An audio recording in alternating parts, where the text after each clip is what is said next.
Right, hello everyone, welcome to Lucky Larsen 2024, the youth squad. My name is Robert Anderson and I'm here with Martin Blixt, sponsor of this squad.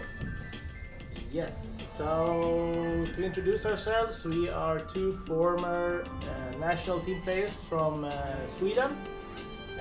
I am now the head coach for the national team. Martin has maybe retired a little bit from the bowling himself, but I have retired from my own game, but I'm still involved emotionally in bowling always. That's very nice. And just to make Martin Larsen played in the same team as us, and also Patrick, who owns the bowling center. We played the World Championship together in 2003, so we have a long history together. Yes, we do. But now we are here to try to guide you guys through the youth squad, and we're going to do some commentary here on Game 1, Game 3, Game 5 and Game 6. To talk you through the tournament a little bit, how it looks on the youth side and what we can see while the guys are bowling. And we're mainly going to focus on the lanes 9 to 12. Martin, this is your home center, so you probably know more about it than I do. Hopefully, as I said, I retired from bowling 6 years ago now, but the characteristic of the center is the same, and I'm sure we will see some. There will be some difficulties when changing lanes here because they are not identical. Especially not this. We'll see. Alright, so they're off. So we started the commentary a little bit after the practice. We had some technical issues too, so we are about 30 minutes late.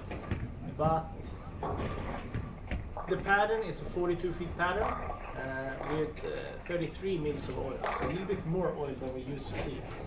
And this is the home center of an elite team in Sweden. I've bowled here quite a few times, and it's always been known for not hooking too much if you send it to the right. No, definitely not. So the pattern is also fairly flat. The ratio is 2, so it would consider very much a sport pattern. Yeah, I think it will be challenging especially for the youth for the U2021 squad due to the fact that they're probably not used to bowl on such tough patterns, and if you throw the ball right, it's out of bounds. So we saw some scores from yesterday. Yeah, we did, and the first squad was not. I would say not fair, to be honest. I mean, the scores was fair, but it was the really good bowlers were the lefties, and we saw in the second squad more. We saw that the right-handers could strike just as well as the others, and the guy who won the second squad is, I would say, one of Sweden's most experienced tournament bowlers. Yes, for sure. Peter Hellström also played in the national team. Yes, and now, for the first time, he has a chance for the plus 50. But he also probably bowls among the most tournament games this week. Yeah, definitely. He's everywhere. But he was also, I was talking to him, he said that he felt the friction more than he thought the first game, but he made a mistake of moving to the left too quickly. So the second block he was bowling a little bit harder, straighter, just inside of the first arrow. And he said if it hooks too much, maybe he would just not give it that much hand. And I felt this doesn't sound like a youth solution. No, and we should mention probably that Peter is a traditional bowler. He's not super high rev. He bowls with his thumb, and he is very accurate. He is, he can really split hairs. So introducing some bowlers that we can see in front of us. This is Kevin Melin. He won on the European Tour for the first time in San Marino. Interesting fact there is that he bowled back when he was winning. He is bowling on the same pair as Noel Torgersen. For people who know a little bit about bowling, the last name is known. His father is Norway's one of Norway's. He is Norway's best bowler. He is Norway's best bowler, for sure. And he's also been on the PGA Tour. Yeah. And this is his son, also known for being able to bowl backup, which he's doing right now. Yeah, and his mother is Linda Haglund. She bowled for the Swedish national team for many years back in the days when I was also in the national team. So yeah, the pedigree is Good. Yeah. And I must say, I think he bowled really good. I mean, technically, it's so smooth. It's enjoyable to watch him bowl. He's gonna see it now. So he's for sure using his backup. Lova Nilsson is bowling now on lane 10. She's in the youth team for Sweden. She bowled the first time in Helsinki earlier this year. And on the next pair of lanes, Zacharias Lindqvist is bowling for Pergamon and was close to the national team last year. He's also in the under 21 group for the national team. Nicola Riss is also in a youth team under 21. She was just in Korea about a month ago. It's fun to see that this squad is attracting a lot of people. Definitely, and she's also from the bowling family. Yes. So it's. We're starting to, at least I start to feel like I know more people's parents than the actual bowl. Yeah. But that's one of the fun things with bowling. If you have been involved in bowling a long time, you have friends all over the world, and now you start to see the kids of your former competitors. Zacharias is bowling a bit straighter and harder from the right side. Do you think they have been watching the scores from yesterday before they made up a game plan? Hopefully, I'd say from the practice session, I'm sure some has, and some probably think that they will try their A game and just hope. Yeah. But that's typical for under 21, I think. It's pretty huge deal for us that we can have one of these big tournaments in Sweden. The only PBA stop outside of the US.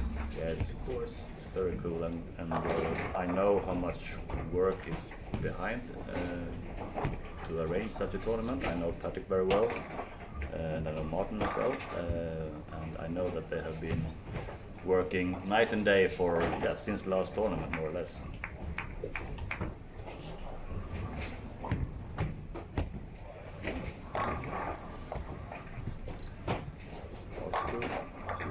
To hook a little bit. Except for a lot of Swedish people here, we also have one Icelandic youth bowler and some from the Czech Republic. We're also going to see some of the American youth players here, but right now they are in a town about an hour away from here playing one youth tournament, which is the same time. In Odense? No, this one is in Eslöv. Eslöv, okay, yeah, that one. Yes. So there's a few tournaments going around here, but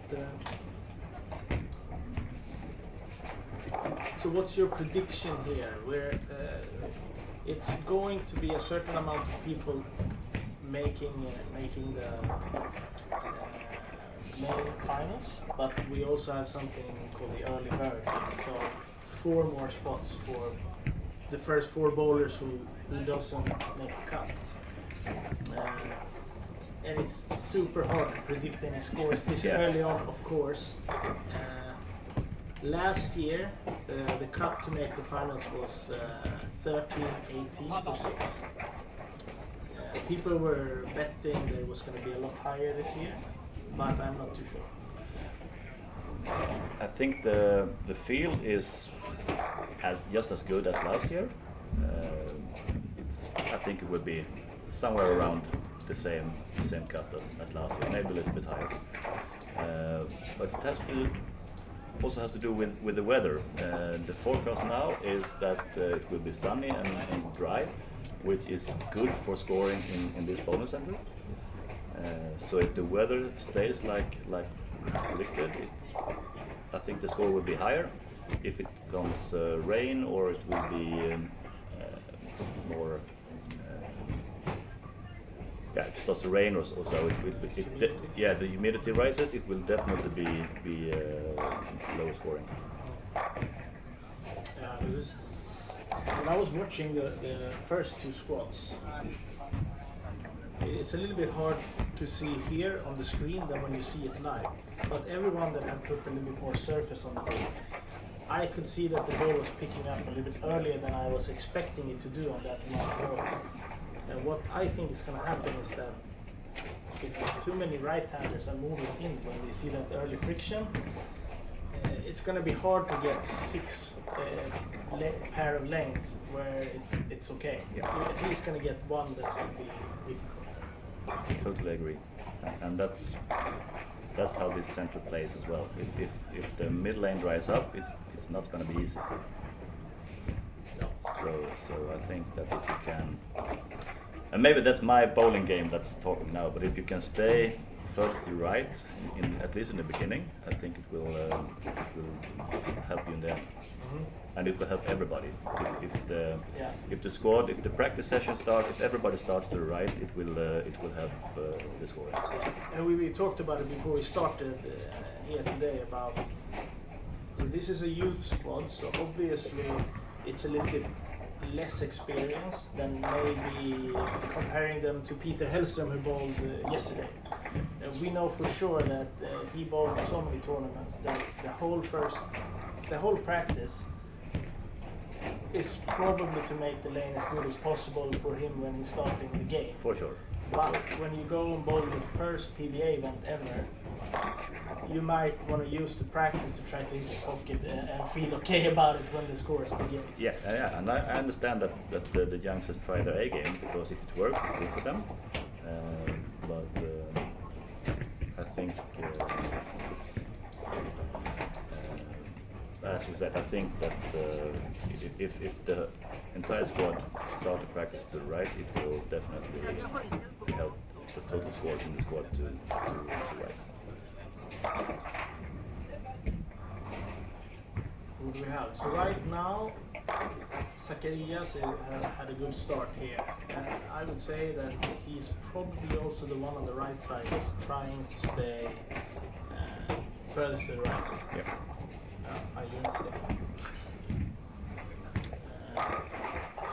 He has a lot of rev rate, so in order for him to do that, he would have to have a lot of speed, obviously. Otherwise, I would say it's a tough start. It's a tough start. It looks kind of messy. Maybe it's the urethane rule that talks here. This is also an important rule. The youth here are basically grown up bowling on urethane. Yeah. And maximum power urethane bowling balls yes. on more or less any lane condition. And obviously they have probably prepared a little bit to come to this tournament, and they know that they can't use all of their equipment or like their equipment. So this is also going to be a challenge to probably the knowledge about switching bowling balls and know exactly what the next one is going to do is not 100%. And there's still a few urethane balls that you can use. It's just the hardness has to be 78. Yeah, the U78 group. Yes, the IQ78, the Black Hammer is basically the ones that you can use. There's also new pins. Yeah, the brand new. pins. I think yes. they put them in on Tuesday, Yeah. Wednesday. So So they're not making it easy. And all of this combined, that's why I'm thinking maybe the scores will not be much higher than last year. But that's your opinion. Yeah. I think that they are very skilled, the bowlers here, so they will learn, and a lot of them will play 3-4 squads, and yeah, I stick with my prediction that the scores will be the same as last year or higher if the weather stays, if the weather remains as yesterday.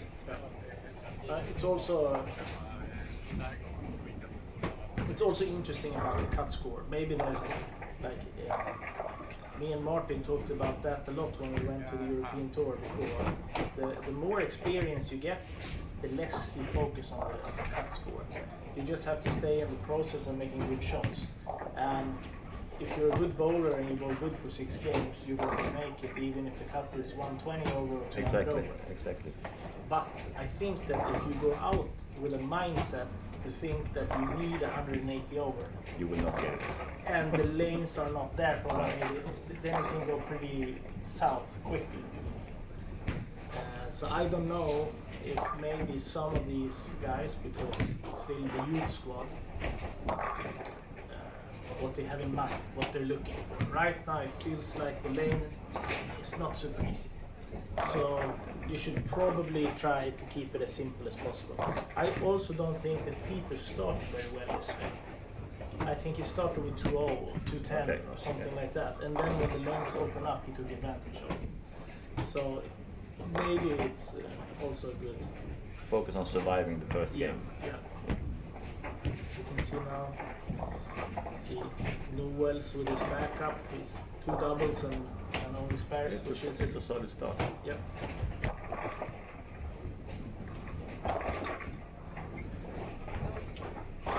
It's also, I think it's also worth to mention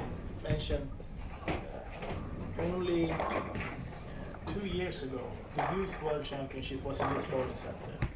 And one of our Swedish youth bowlers, Carl Eklund, who is third in the tournament right now, he won the World Championship bowling backup. It was unheard of then. It was unheard of. 1 month ago, we went to Korea to bowl the next Youth World Championship, and I counted 8 backup players. 3 out of those took medals. On top of that, Noel is doing really well, very often bowling backup. Kevin won on the tour backup, and we also saw it on the tour track this week. So, is it here to stay? Backup? I'm sure it is. That's evolution of the game. We see it in many other sports. We see it in snooker with Ronnie O'Sullivan, who's been playing both right hand and left hand for many years, and he is definitely the best in the world. So this is development, and unless someone decides to create a rule against it, it will definitely be there, and you need to be able to bowl on both sides to be the best. Yeah, and there's probably a lot of reasons for it. I think for sure the past 5 or 6 years when urethane started to be more dominant, then obviously the urethane is better on fresh. So the less traffic it is, the better it is. So if you can switch over to go to the other side, it's favorable.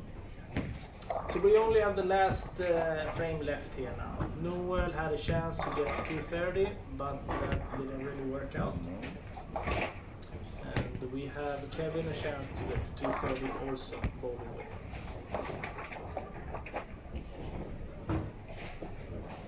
But the rest are struggling. The rest is, I said that this is But Zacharias is also. it's going to he has a chance to 230. I also talked to some other people about when this big tournament is on, and what could be, why would a bowler that is a little bit lower than the people that are going to have a chance to win this tournament, why would they come to bowl? I got that question. I said that this is probably the best chance you get to go out, try some bets, experience all the type of problems you're going to have on the lanes. Yeah. And then you could stay around for the rest of the week and see how the pros would deal with it. Exactly. So you could get very good answers on it. You can learn from the best, and you also need to be in this environment with world class bowlers, because when you bowl next to one of the best in the world, you can't get starstruck. I mean, we all get when we experience that for the first time, but you need to be around the good players and be used to them, so you can focus on your game, and yeah, there's no shortcuts. You have to be here. And many of the younger bowlers in Sweden, they have the PBA as a dream. So obviously, having this chance to bowl with some of them, maybe talk to some of them, the first time you go over to the States, it's not going to be completely unfamiliar for them. So this is a good start. Mm-hmm. All right, so 220 on Kevin. I don't know how it's holding up. We can see the scores only from this pair now when we're sitting here commentating. So could be that every other pair is averaging to 40, but I have a feeling maybe not.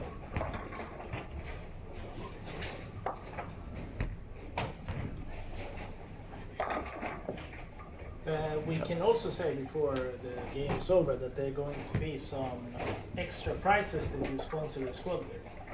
That's true. I am sponsoring this under 21 squad with 10,000 Swedish kronor, and yeah, the story behind it was that I accidentally won a big prize in a golf tournament, and it was a fancy dartboard with internet connection and cameras and everything, and on the prize ceremony I said that I would sell this and give the money to Lucky Larsen's tournament, so yeah, to sponsor the youth squad. And when I got back home, my wife said that you're not selling that, I want it. You can do whatever you want with the sponsorship, go ahead, I don't care, or I don't mind, I would say, I don't mind, but you're not selling the dartboard, so... So it turned out not winning anything in that golf tournament. Yeah, I'm winning. Yeah. I'm winning the pleasure Yeah. of being here and support this wonderful tournament and the sport that have given me so much back in my life. Yeah, that's it's very nice, and I'm sure it's very appreciated. And I also feel that it's a very nice initiative to make this youth squad, to make it a little bit more accessible for all the youth bowlers, and maybe also make it a little bit more comfortable environment, that they know that it's a lot of youth bowlers here. It might be a bit scary to show up on Friday completely alone. Could be, but I think it's really important that we have good under 21 tournaments, because it's a big gap from being a junior under 18 and then suddenly become a senior and bowl against or compete for the national team with the best in the world, in our case in Sweden and some other places. For sure. So we have to make that gap as little as possible, or as the transition smooth as possible. Yeah, exactly, and also right now, to become the best you can be, you probably need to have your eyes on the PBA. That's where the absolutely best bowlers are, where you can learn the most. So we always think that from the Swedish side, we want our bowlers to go to the PBA to learn, to be more complete bowlers, to be more versatile when it comes to national team playing too. So that was game 1. Thank you, Martin. Thank you. And see you guys in game 3.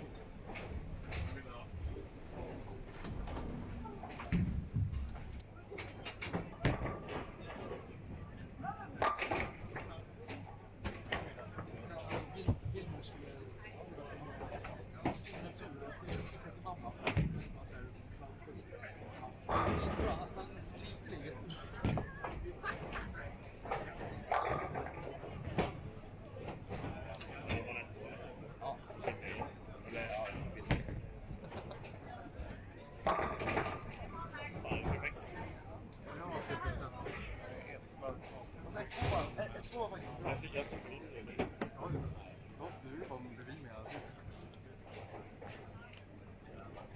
Ja. Det börjar så att man går från links. Jag såg bara det. Ja, Först var det utan nian var förändrat. sen så tydligt snygga stora frimål. Kunde han vara... Någon av de grejerna sliter inuti.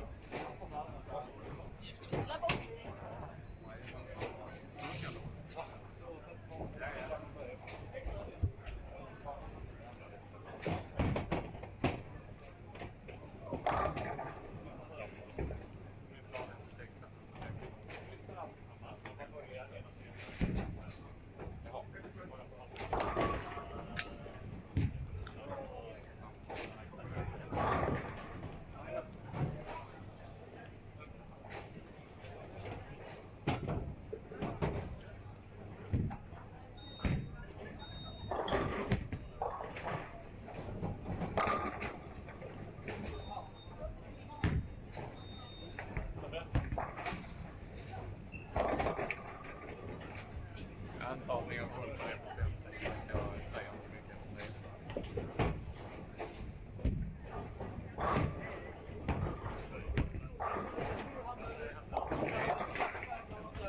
Svarta bollarna som jag vill spela. Han behöver sådana. Ja, men jag tror det faktiskt. Black Hammer. Ja. Ja, det var det. Va? Spela med utav.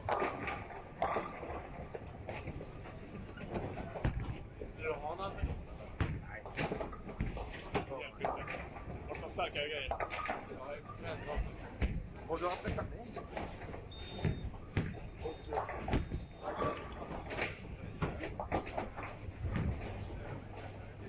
Pappa.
Jag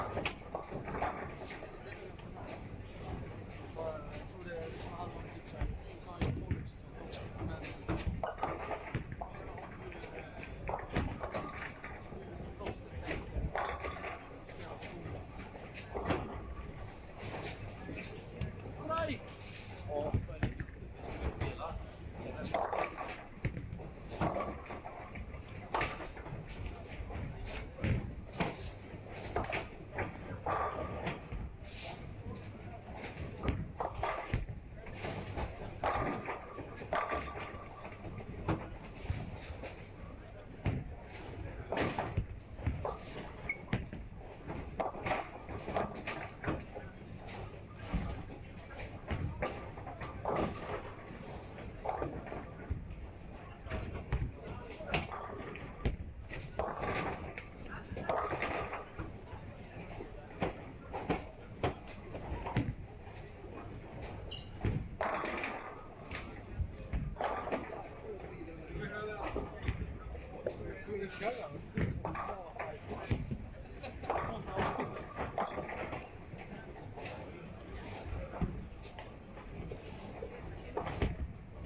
Jag tror att du hoppar.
Fan, det är en ganska bra slutserie där.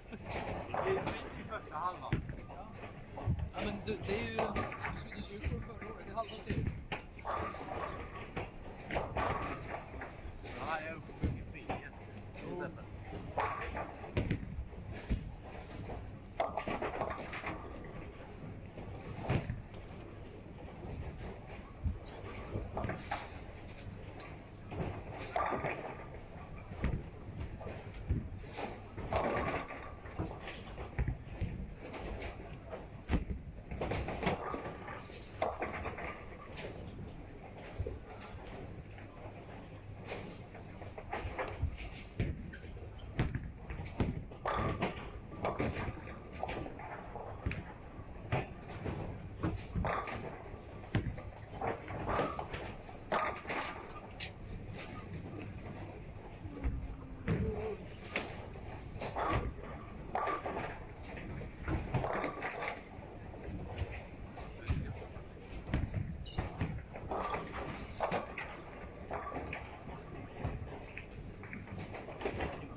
Alright, so we're back with Matt McNeel this time.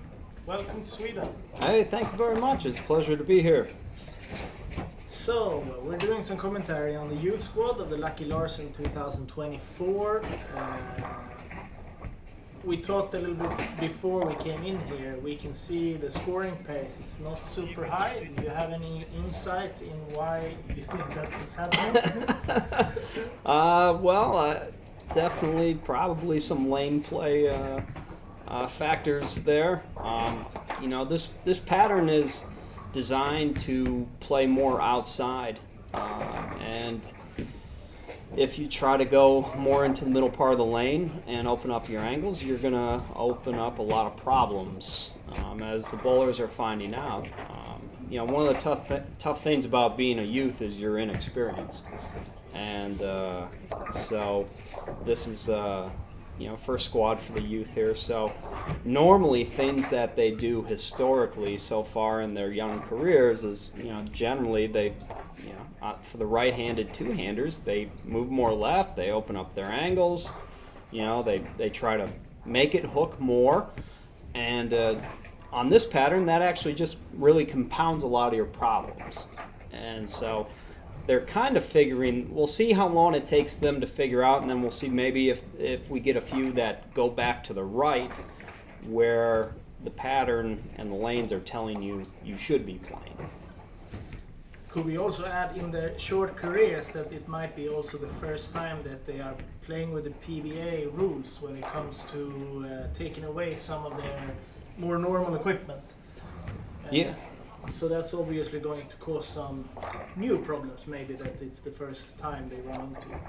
Yeah, I mean, you know, it's the PBA urethane hardness rule is in effect, so you know, balls have to be manufactured at 78 hardness, and so yeah, they're using a different set of tools, obviously, than probably they normally compete with, and so, you know, that's another thing they have to adapt to and adjust to. But, you know, that's what bowling is. It's constant adaptation and constant adjustment. We talked a little bit about that before too, but maybe we've seen the right side versus the left side, some higher scores on the left side so far. It could also be obviously that left-handed bowlers tend to be more comfortable playing a little bit more to the outside, a little bit straighter lines, and we can see here on lane 10 we have Alvin Kvarnström. He is one of our just leaving the youth age, but he's bowling a lot on the European tour and he has very high goals for himself. Two-handed lefty is doing pretty well this one. Yeah, you know, I think you hit the nail on the head when you talked about that.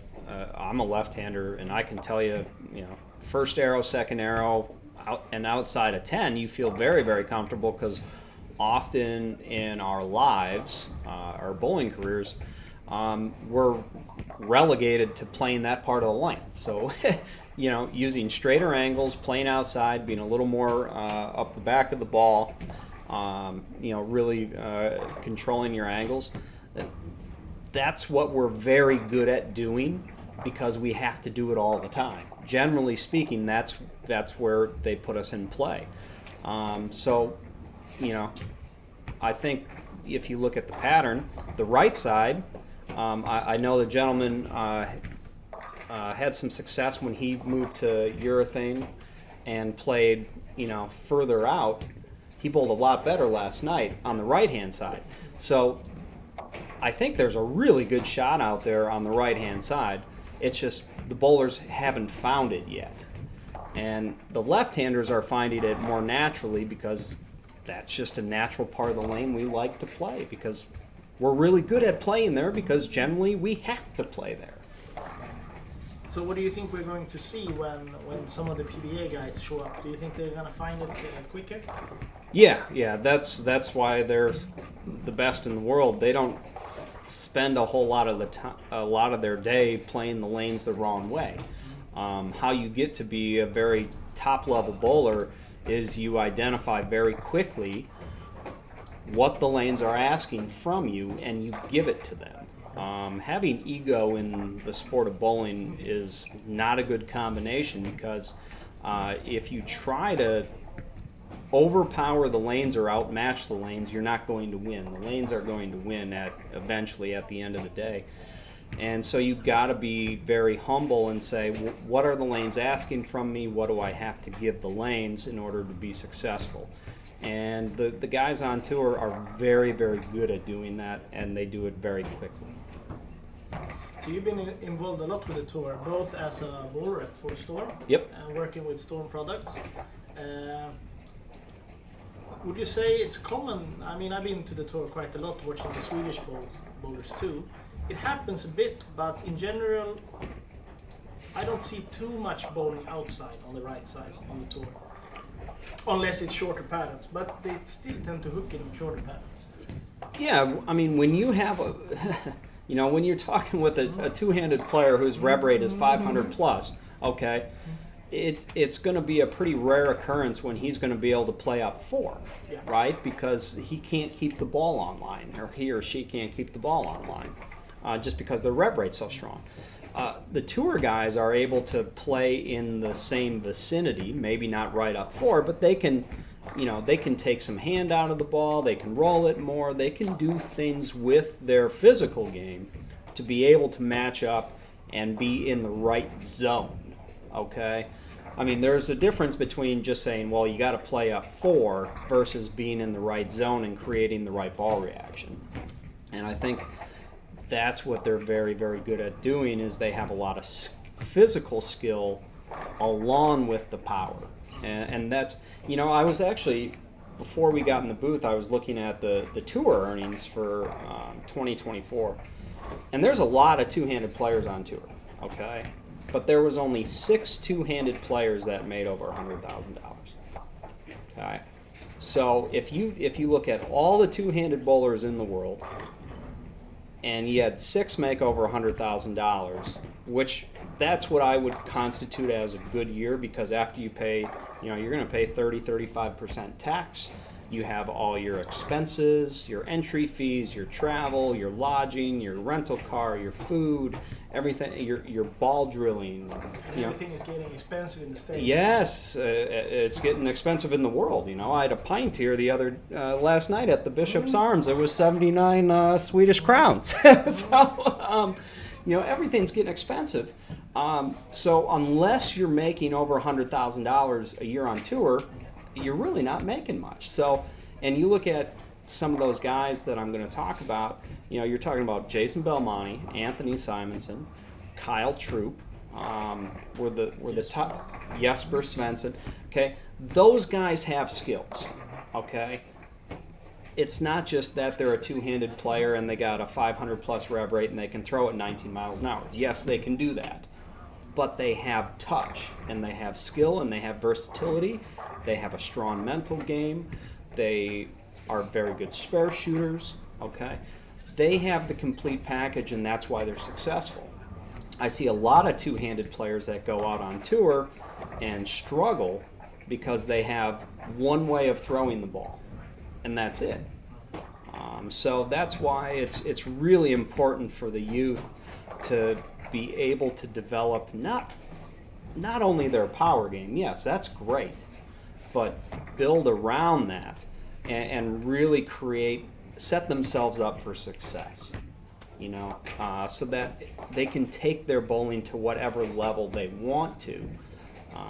That's really, really important, and it's hard to do when you get older. Okay, I'm 39 years old. I can't relearn how to bowl. Okay, I spent 30 years learning how to master a different game than the game that's being played now. So for the youth developing, it's really important we teach them those skills so that they can have the option to go out on tour and be successful. And I agree. And one thing that I feel, one of the few things right now where some in bowlers, so to say, maybe have a little bit advantage on two-handers is just, like you said, getting the hand out of the ball a little bit. Not hit it maximum all the time. Like Peter did yesterday, he said, I'm just going to stay to the right, and if it looks too much, I'm just not going to hit it that much.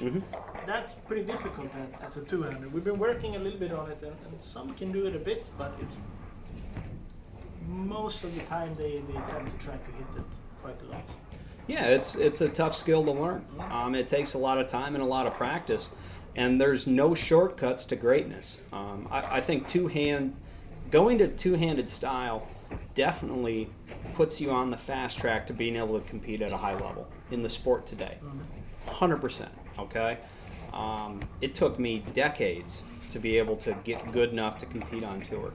Now you can take a good athletic person, teach them the two-handed game, and in 3 years you can probably physically get them good enough to bowl on tour. Okay, now mentally it's a different concept. Okay, but it's definitely, it'll put you on the fast track. But going back to the versatility part, that's where it takes time. It just, there's no shortcuts to success. It just takes time. Yeah, and I feel the difficult part for me as the head coach for the Swedish team is at some point the bowler, I can see it in other countries that you decide, you probably see it in the States too, you decide if you want to be a PBA bowler or a national team bowler. Some people want both, but some people are more drawn to one or the other side. And the skill set is quite different. If you go to the tour, you have to be very good on individual stuff, like taking accountability for all your own action, plan your stuff, book everything. You have to go to an environment where everybody is not going to wish that you're doing great. Yeah. They're not going to help you. Yeah. And then the other part where you have to be in a team and you have to adjust to everything like that. So for us, I try to merge the two passes, where I know that, like you said, something is always changing in the environment, causing one thing to be really good, but then maybe 2, 3, 4, or 5 years later, something's happening to change everything. Like now we see, for example, the harness rule. It's changing everything. Yeah. If you get the bowlers to be so good that they are actually usable on tour, you know that they're going to be usable on anything that they're going to throw at you in the championships.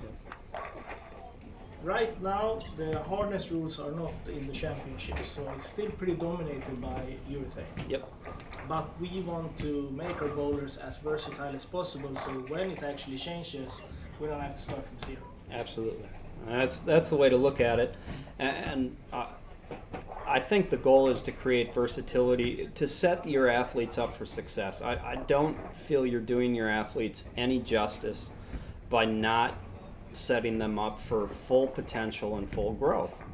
That just, to me, that doesn't make any sense. And that's putting winning first and athletes second. I've always believed that you got to put athletes first and winning second. You put athletes first and winning is going to come. There's just no reason why you shouldn't be exposing your athletes to all the beautiful parts of the game of bowling. I think that's a good way to look at it. And I also got the question for Lucky Larsen about why should people that don't have a chance to win prize money or win the tournament, why should they participate in this tournament? And I said something like I can see here now.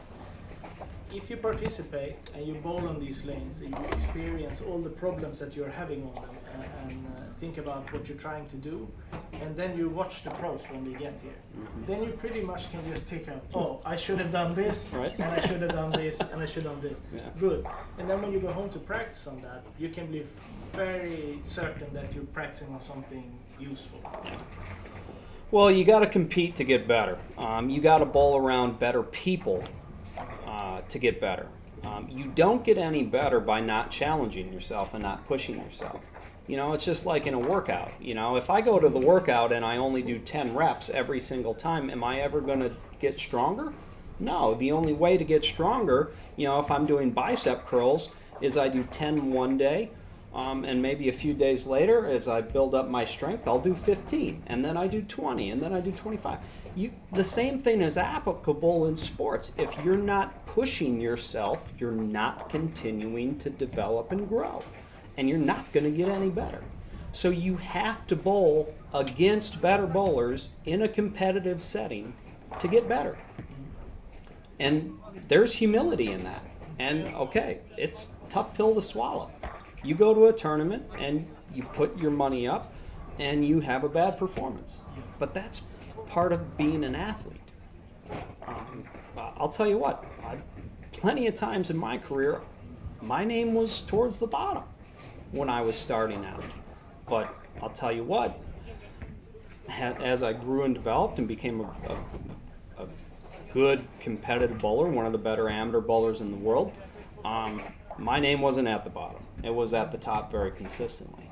And that's why I'm sitting here. I want to have a job with Storm if I was a bad bowler. You know, we don't hire bad. We're the bowlers company. We want the best to represent us. So, you know, come out and test yourself against the best bowlers, and it's going to pay dividends because you're going to be exposed to a lot of learning situations that will help you move forward in your growth as an athlete. That's why you should come out. That's good. And well, I'll have you here. It's the PBA now. They have they used to have something similar before, the tour trials. But that was maybe 10 or 15 years ago, I think, the tour trials before. So the PBA now, it's looking a little bit different coming up for next year. We already got the 12 people during this night in Sweden. Yep. We had Kim Bolleby from Sweden making it, and we had Pontus just barely. So that is maybe the toughest tournament in the world to be just outside of the cup because it's life changing. What do you think the tour is going to be a little bit different next year when the PTQs are not going to be like having that big of a... It seems to be more of a local thing. It's going to be so few spots, it's going to be hard like a foreigner to go to those. Yeah, I think it's going to be tough. I think if I was a foreigner, I'm probably looking at the Masters. Masters, because you can bowl it without PTQ. Yep. World Series, maybe applying for World Series. international exemption. Yep. Yeah, those would be the two. I'll tell you what, when I had my card, I just bowled the World Series. Yeah. Because it was 4 or 5 tournaments in one. You know, so I had one hotel, one flight, one entry fee, and then I had 4 or 5 chances to make money. And I had a full-time career then, so I could take a week of vacation, you know, from my job, holiday, and go bowl. And so I think that's a great way for the international folks to come over and test their skills on tour. And then same thing with the Masters. Come over if you want a good gauge of how you stack up against the guys on tour. Come bowl the Masters. Is it fair to say that if you want to bowl the Masters in Sweden, you will have to wait up in the middle of the night when they open up the sign up? Yes. Because if you don't register within 30 seconds as it opens, it's not going to happen. Yeah, it fills up very fast. Yeah. It fills up very, very fast. But once again, it's one of those things that if you want to get better, you got to bowl against better bowlers. Yeah. And I 100% agree with you. Last year was very fortunate for us because it was connecting. The Masters was connecting with World Series. Yes. Which was probably the best option for us. Everyone could go play the Masters, stay either to play the World Series, or it was okay to play the PTQ because you were still in the States already. Yep. But it's hard to go to play the PTQ only. Yes, it's a really tough financial decision there. I don't. If I was in their shoes, I'm not sure I would do that. You know, at the end of the day, there's still that business element to it, where it has to make financial sense for you too, because then you bring in a lot of other stressors and things that you don't need. You know, the old saying in America is live to bowl, don't bowl to live. Okay, so don't get yourself in a situation where you're bowling to live. That's just gonna take the joy and the love for the sport or for the game quickly out of your purview, and you're gonna be pretty miserable. I promise. So you know, bowl. You know, live to bowl. Okay, so it's got to make financial sense too. You know, but I think that's the great part about Lucky Larsen. That's why I love that. You know, I bowled this tournament when it was in Malmo, right? Yeah. You know, I bowled it back-to-back years. It was great because, you know, the entry fee is very reasonable. The prize money is very good, top to bottom. You know, you really get something back from making the cut. And if you can go deep on Sunday, you do pretty good. And Daniel does a phenomenal. Daniel and Martin and Patrick here at Olympia. I mean, just great people. They do such a great job. This is a great venue. It's a great tournament to come out and bowl and test your abilities. And I hope that by having this big tournament, we can also smooth out the transition a bit from going from just a local bowler to this one to maybe trying the tour and see if you can make it there. Absolutely, and that's all it is. It's steps. You got to take the steps, and there's no shortcut to success. It's not. And one thing I have to say too is that all you guys that you're gonna see when you go on tour, it's if you met everyone before, like here you said hello. At least you're gonna see some familiar faces when you go to the States. It can be quite scary to go there. Yes. And everyone is pretty focused on their own thing, and I can guarantee it's nice to know a few people. That's why we're trying to go a bit as a group in Sweden. Absolutely. All right. Thank you so much Thank for you. the talk. My pleasure. Thank you very much. See you around this week. Yes, I'll be here.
fixar det här.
träna på det.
are back with the man himself. The man, the myth, the legend. Yeah, appreciate. Thanks for having me, Robert. Yeah. Yeah, for the ones not knowing, I'm Martin Larsen, here together with my dear friend and national team captain Robert Anderson. Yes, so now we're back for the last 2 games of the youth squad of this year's Lucky Larsen tournament. We saw some difficulties in the beginning. Yeah, I mean, obviously I've been testing this pattern out myself together with Jonas from Kegel. All the knowledge they have, it's even with all the knowledge, it's still a little bit of guessing time to see what the pace will be, how the bowlers will attack the pattern and stuff. But obviously we've seen that it's not a house shot. It's not super easy. Yeah, I had some talks with other people here about the predicted cut score. It's always interesting. It's always interesting. After I saw your video, you and Jonas, about the pattern, I was thinking that it's not going to be that much higher than last year. But most of the people have said that they think it's going to be way higher. But seeing 2.5 squads, Yeah. I tend to feel like I'm sticking with my guns. Yeah. Last year was only a couple of pins less than 120 over, I think. 13-18. Yeah, on the 46 feet pattern. I would take higher still, but not a lot. My predictions, like even if I tested a pattern and bowled a squad, it's still very, very hard to predict. But my prediction is around 140, maybe 150 over. I think with the field being strong and there's some friction to the right. I think in the end people will figure out what to do. But yeah, I mean, you could be right. I could be wrong. Who knows? We've seen. It wouldn't be the first time. No. well. It's a funny guy, this Mr. Anderson. No, I mean, obviously, having the youth squad on here, there is a lot of the kids nowadays are used to bowling a little easier patterns with a lot of urethane. They have less urethane in the bag for this one because we use the PBA rule, and it's a pretty challenging pattern. So we see a little bit of everything, but there's some good ones. We have The brothers, Kvarnström brothers in the league. yeah, and you know them pretty well. I know them pretty well. They're from my hometown. So maybe you actually taught them a thing or two. I hope so. You know, they are very, very into bowling. They bowl almost every tournament they've been for a year. And they have parents that are dedicated bowlers, and the father has been bowling with you since you were a little kid. Their father was my first coach. Yeah, there you go. So we've been flip-flopping. And the funny part is that then I coached Alvin, and now Alvin is coaching my daughter. Ah. So Well, it's kind of a little creepy there. it's a small town phenomenon. Yeah, and and then we have Kevin Melin. He's been improving his game a lot lately. Another two-hander that's been, like I said, improving his game the last couple of years. So yes, and also winning his first tour title on the European tour. That's and the way he did it was very impressive. I mean, I know backup is a hot story nowadays, and he was actually using a backup ball on 46 feet in San Marino at the time where there was no lefties doing good. I mean, he was just the lone guy at the left side in the top 5 or top 6 or whatever it was. So and here we can see him. He's bowling normal, like not backing it up. Yeah. So yeah, there is some talented people here and youth bowlers that could do a lot with the bowling ball. We've also been talking a little bit about the great benefits of having such a big tournament in Sweden, PBA tournament, and what's happening here now is a great sort of transition towards the PBA for the youth bowlers who have the chance to play a real PBA tournament without having to go to the States the first time. you can play this pattern, you can see what kind of problems you run into, and then later on you can see what the pros are doing. Yeah. And then you pretty much get the right answer. You should have done this, and then you can go home and practice on that. Hopefully they take it that way. Yeah, I mean it's a lot of feelings right now, and they are quite many of them struggling a little bit compared to what they are used to scoring. Mm-hmm. So it's important for them to take the lesson what's happening here and realize that maybe the first time you bowl a PBA event is not going to be the same time as you're doing your best. No, I mean some of them will do good, but it's the main thing when we started this 2017. Daniel and Hampus and myself, and then we'll be continuing with Patrick and the crew here. We want to raise the interest of bowling and have the young guys getting more enthusiastic about the game and see their idols and bowl against their idols and grow the game of bowling. And I mean, I don't know if we succeed or not, but I'm very convinced that having a big event is important for sure. It's hard to create to get the money and the time to travel to the States to see the best ones. So I'm glad that you agree on my thinking here. And when we grew up, we had the Super 6 and the Super Series in Sweden. That basically got maybe not all the pros, but the elite of the amateur bowlers at that time in Sweden. And we got to see Tim Mack and Bill Hoffman and those guys coming over, and we bowled them in the national team later. That's I think it's important. I mean, you can see everything on YouTube and stuff like that now, but to actually see them in real and get that feeling that they actually were looking at me, I'm bowling with them, and all those thoughts, it's hard to handle. It's for sure, and we have had two different experiences about doing almost the same stuff up until you decided that you want to go to the States, and I was never super interested in the PBA tour. Yeah. And I can only emphasize that it's a pretty hard environment there. Mm-hmm. It's not quite as it's more competitive than it's back home. Yeah. Nobody's gonna help you. Nobody's gonna go out of their way to make things easier for you. So getting to know a few people and some familiar faces when you go the first time to the States by seeing them here, maybe that could help a bit. I think so for sure. I mean, I remember one of the times with my idols, and I bowled first time with Pete Weber on my pair. Like I was more thinking about what Pete is thinking about my game than I was focusing on my game. I mean, nowadays I know he doesn't care whatever I did. Mm-hmm. Another thing we had was a good friend of me nowadays is Mika Koivuniemi, and I stayed at his place for a couple of weeks when we went over to bowl the first World Series. And we always laugh about this because he got over, I think it was in San Marino, I think you remember. It was one of the guys that asked Mika when I was bowling, do you think this lane is tighter? And Mika just go, read your own lane. So that's a little bit what it is on tour, like take care of yourself and you can gather information, but you're not going to get it asking the other guys. You're going to have to look and see what they're doing and translate it to your own game. Yeah. But thinking about that now, I just realized that you've adapted almost everything from the PBA tour, but we're not doing the double jump.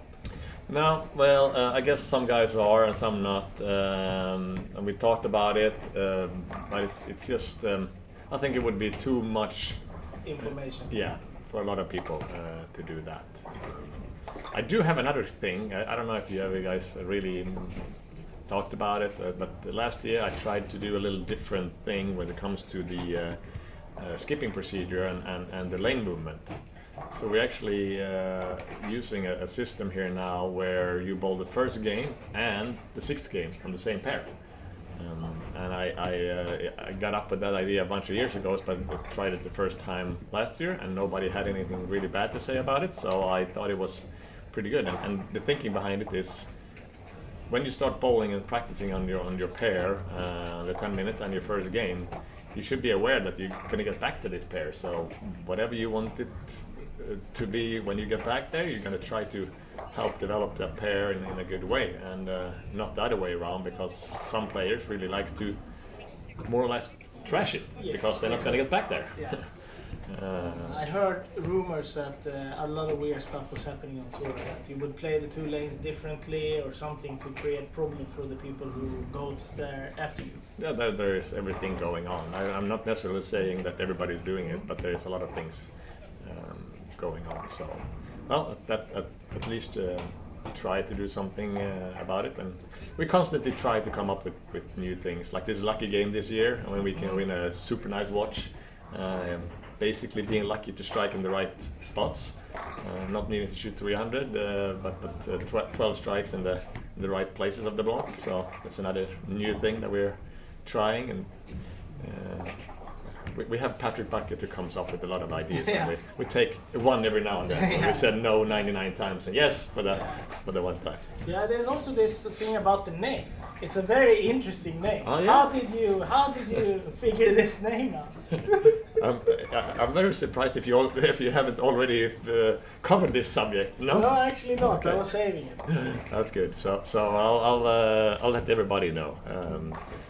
We bowled a European Tour stop down in Belgium a bunch of years ago, and in the top 16, I was basically out. I needed all the strikes in 7, 8, 9, and 10th frame, and the German guy I bowled needed one mark to shut me out. He goes 9 whiff, I strike, and then he actually missed again. 9 miss. So 3 times in a row, he go 9 miss, and I struck out to beat him. Later that day, I beat Osco in the semifinal and Belmo in the final. So instead of the €650 whatever, I got 13,000 euros and an EBT title. And my dear friend here, to the side of me, Robert, he was not very late on the comment that was the most lucky thing I've ever seen. So the Lucky Larsen started, and yeah, I don't know. Do you want any royalties or? Maybe. So we have to give Robert this lucky thing though. It was a while ago. I felt lucky on the lanes though. I wonder why. Yeah, after that, when you got run over by a car and you dropped some glass on your hand, I said maybe the. Yeah, I felt like I got really lucky there in a way. So maybe I used it all. Yeah. No, but it's a good name.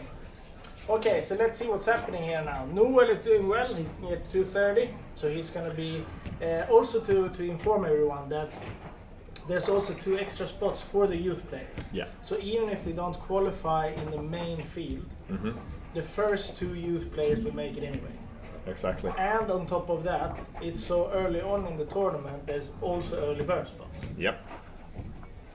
So what happens if a youth player makes it in the early bird spot? There is a ranking. So you first make it. The first thing is you make it in the top 40. If you don't do that, then it's the early bird. So if you make it in the early bird, that's before the other one. Then comes the plus 50 U21 ladies, and last but not least is the turbo. So if you make it in the early bird, that's not taking away any of the U21 spots. So then 2 other youths. So you can basically say those guys are bowling here, they have a chance to make top 40. If they don't do that, they can make it in the early bird. If they don't do that, they can make it in the U21. If they don't do that, they can shoot a high game in 5 or in game 5 or 6. So They that's can the also ranking. be a youth girl. Then they can make it there too. Yeah. So plenty of even You if they can't don't have even- any sticks, no handicap for the ladies here, they still have plenty of different chances to make the cut. So there's a lot of bowling going on this week. There's a youth tournament in Eslöv, and there's another tournament in Denmark right now. Yeah. So pretty soon it's going to be quite a lot of people showing up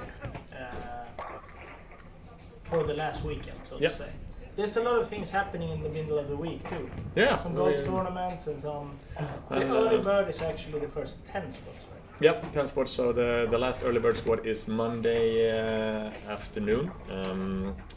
And right after this squad, Matt McNeel is going to host a mental game seminar with those all the ones that want to do that. We're going to also have some great prizes. Martin Blix is going to take my share pretty soon here, and he's. Oh, that's a. That was a rough one. That could Is be that a real. turbo game? Yes, this is game 5. That really could cost him the turbo, Oliver. That's he had a 280 coming up, and now he can only get to 260. That was a tough one. That Yeah, was so actually the second one. So. oh, 2 in a row. I missed that. I thought it was the first one. Wow. Wow. I don't think I've ever seen a game like that. Well, hopefully we'll forget that and move on. But There's it another could be turbo tough. game. Yeah, exactly. No, so Wednesday we do a little bit of golf outing in the morning, and we have some fun in the evening with a final of the one lane tournament that we've been running in Sweden, and then we have some trick shots from some of the PBA guys, and then we're gonna have a little house ball challenge too, like a little mini sweeper kind of thing with everybody can enter for free and bowl in house shoes and house balls and stuff. So Everyone who's entered the tournament. basically anybody that's here. Okay, all right. Anybody that's here for that evening that entered the bowling center, it could be in that one. So Yeah. So this is. so you have a good chance there. You can All come right. When is it? Wednesday night. Wednesday night. Yeah. So no, it's cool to see all the kids on the lanes. We had a terrible morning here with a little incident. One of the pairs had a cord that somehow broke over the night. But now the kids looks to be nice pair. It's to keep him in the game. Yeah, Kevin. For the ones not watching, Kevin Melin had a rough game, but he spared the 210 in the 10th to still have a chance. So a lot of things happening for sure. And after this squad, me and Martin gonna have some awards to hand out, some Lucky Larsen balls and some gift cards, both for lucky winners and for bowling good this squad. So I'll guess I'm going to prepare that one and see if I can find the squad sponsor to get here and help you out. We started the first game and we're gonna finish the last game. We're gonna have a little break to find out which pair we're going to focus on and trying to find maybe the leader of the block. Cool. Yeah. All right. Thank you guys so for much. watching.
All right, we're back with Martin, Hello. who was with us in the first game. He has been outside watching the 4 games in between. What's your general opinion? There were a lot of confused people in on the lanes in the first 2 games for sure. Now things have settled down a bit, and the top players has found a striking line for sure. And we are now looking at the squad leaders. 1 and 2 tied, and they're brothers. Yeah, That's pretty cool. that's pretty cool. Yes. We also mentioned when I talked to the other Martin, who was here previously, that they have the main field to go for top 40, but they also have the early bird, and on top of that, they use spots. So even it's really hard to predict the cut as it is, it's even more difficult to predict the cuts. What they're trying. Yeah, when calculating all those Yeah. variables. Yeah. Right now, Bosom is a 120 over. No, he should be 140 over Kvarnsjö. So he's a little bit in lead. That score, I would say, if he would stick to around 140 over, he will make it, I think, somehow. We'll see. We'll see. Maybe, That's yeah, my guess. yeah. but, So it's still 1 game to go. yes. Yeah. And Alvin is left-handed, 2-handed player, and his brother Wilma is younger, and he's right-handed. So both have found good situations and working on a strike. Oops. Kind of look like a urethane ball. Okay, yeah. But I'm sure Martin is happy with the thing that both lefties and righties can strike. And now we got Victor Backe striking. Yeah, he's also He's pretty known to this bowling center. yeah, he should be. He's the son of the center owner, Patrick Backe. Yes. Yeah, Very interested in bowling himself too. yes, and he has all. Yeah, he has all the possibilities he wants, or he can choose. I think he can be a good bowler for sure. Was it 20 over? He Third. is plus 18 over, Yeah. which is a great score. But it is very challenging, and we've been talking before about. I talked to Matthew McNeel about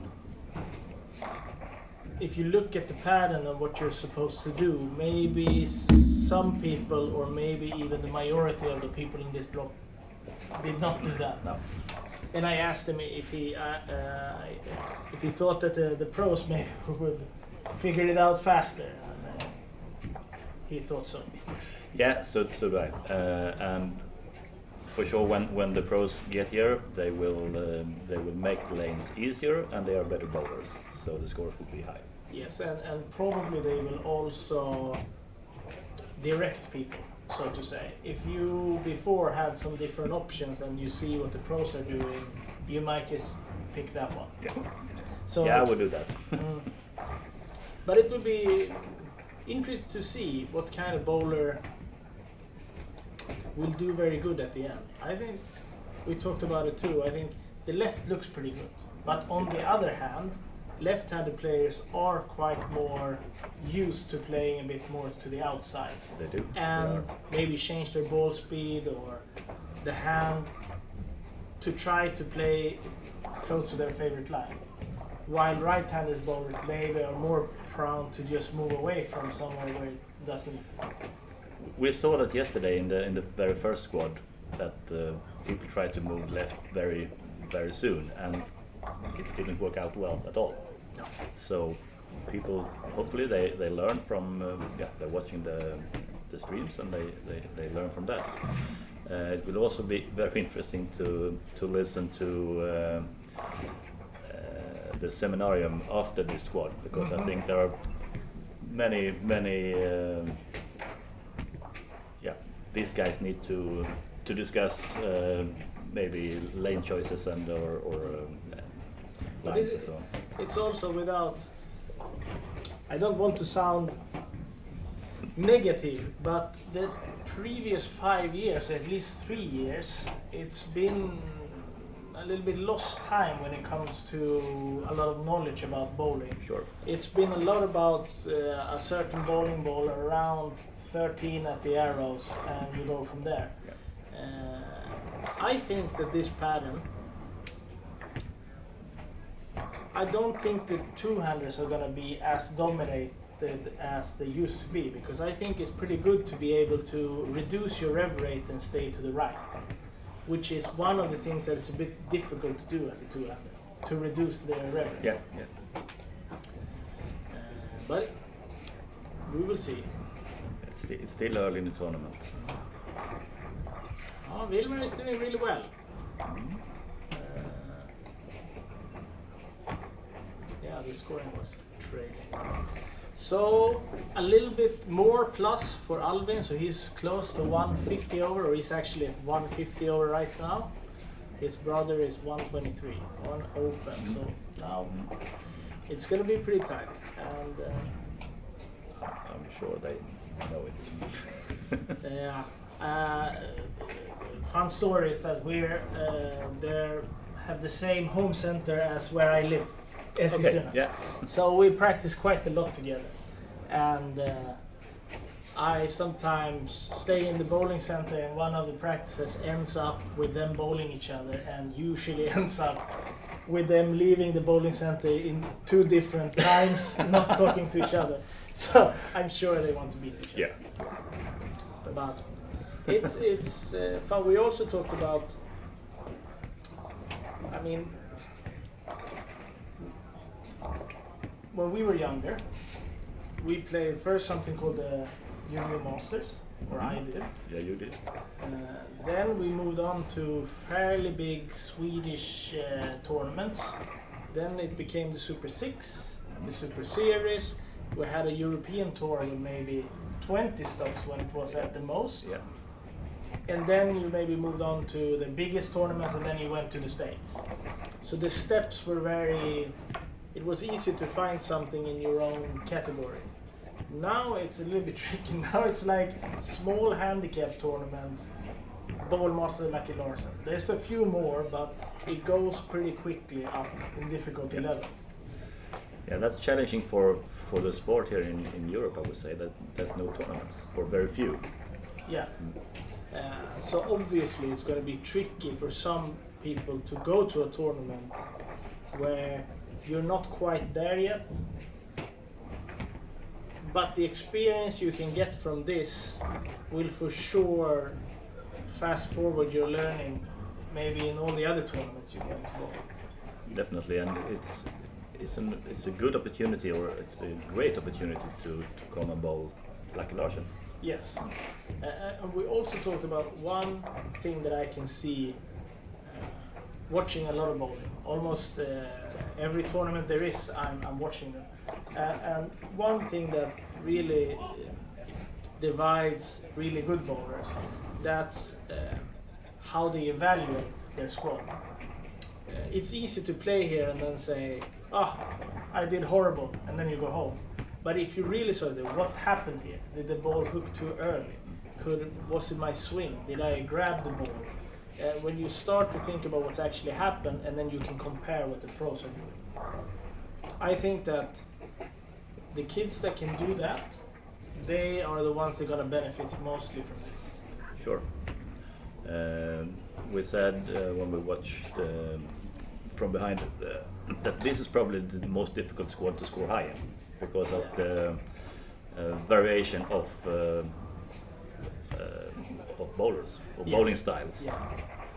So those who shoot 150 over maybe in this squad, they have bowled really good. Yeah. All right, so 2 more frames. Wilmer on lane 1. Starting to read a little bit early. Didn't get the chance, I think. We have some other bowlers Kevin Melin plus 73. Mm-hmm. Anton Westin plus 45, and then Newell that we talked about the first game plus 31. Those are good scores, all of them, but they're gonna need a pretty high game. Yeah, but if they do the correct evaluation after this squad, they probably this is a foundation for a better squad next time. Yeah.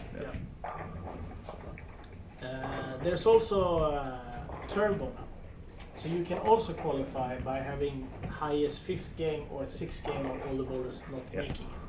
So even if all the bowlers who doesn't have a good score now, they could still go for that one. So there's quite a few ways to make the final here. There is. I thought I'm lacking some female bowlers in the start list here. When we look at how the lanes play, I mean, if I was a good female bowler, I would definitely try, because clearly you can bowl from outside.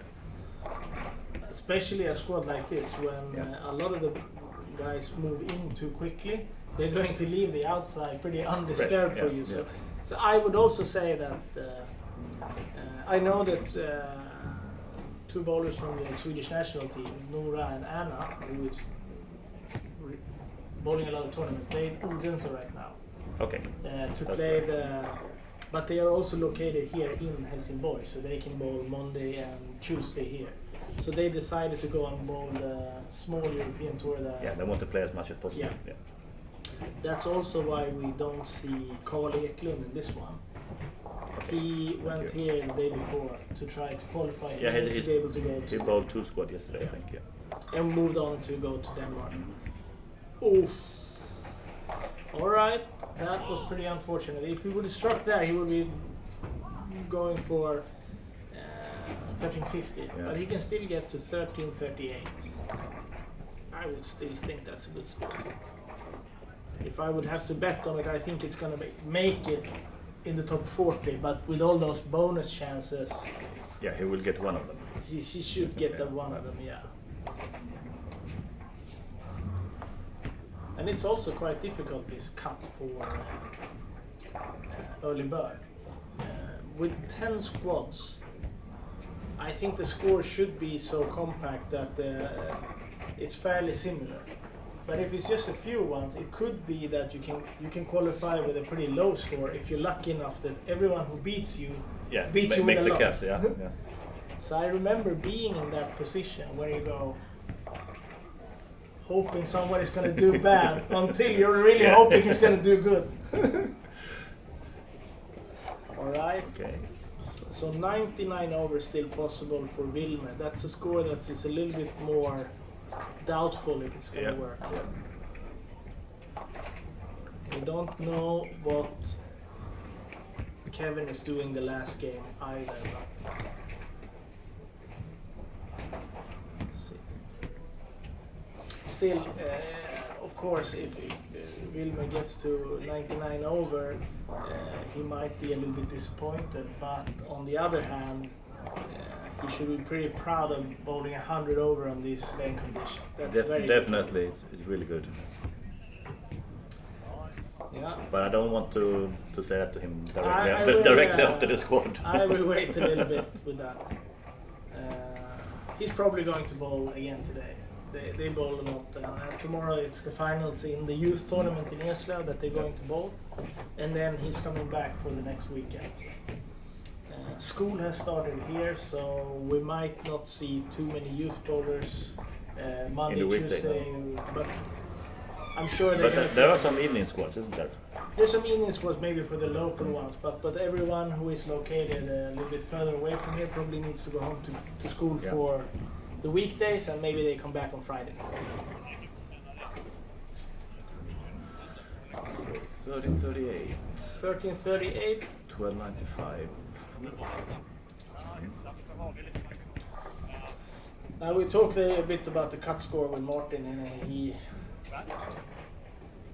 my interpretation was that he thinks it's going to be still higher than last year, but he's not as convinced that it's going to be as high as he thought it would be from the beginning. No. But it's been an interesting squad to see. If I would say something, it looked a little bit similar like the first squad yesterday when everyone moved into the right a little bit too quick to make, both for themselves to make a high enough score in the beginning, but also to set the lane up.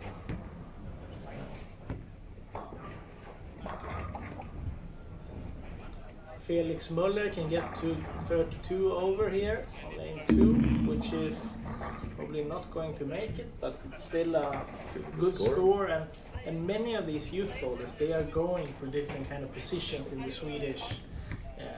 They try to make Team Sweden Youth Academy, or they're trying to make the youth national team, they're trying to make the junior national team. So even if they don't make the finals here, one, that they showed up to this tournament, you know that they are invested, and two, if they still make a fairly decent score, then you know that.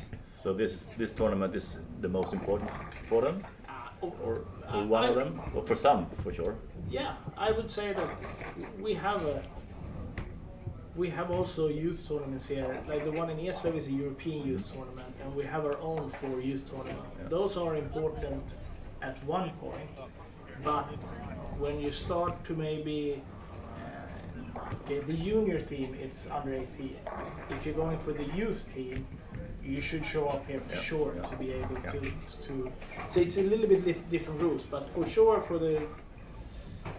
Every shot counts in the total. Every shot counts, and also I get the question sometimes from people like, is it important for the national team to play this in this tournament? And my answer is always that I can't say anything, because if 4 youth bowlers goes to that tournament and they do really well, I'm not gonna ignore it because I said it wasn't important. So it all depends what people are doing. I would say Sweden is pretty strong right now when it comes to bowling, both result-wise the past 5 years, and also fairly good amount of people. And the younger bowlers are really good. They're good at the moment. Yeah, they're very good at what they're good at. Yeah, but that's what they do. Yes, and there's always the saying about that you become a product of your own environment, and it's pretty clear what kind of environment we've had. Yeah, and this is maybe stepping a little bit out of that. So I'm hoping that we're going to see reflections on this, and I hope more people are going to think about what they need to do to be more competitive in these kind of environments. All right, thank you so much for talking during this block, and hope to see everyone sticking around watching more squads on the Lucky Larsen 2024. See you. Bye.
Vad sa du, tror du de har gått bort eller så?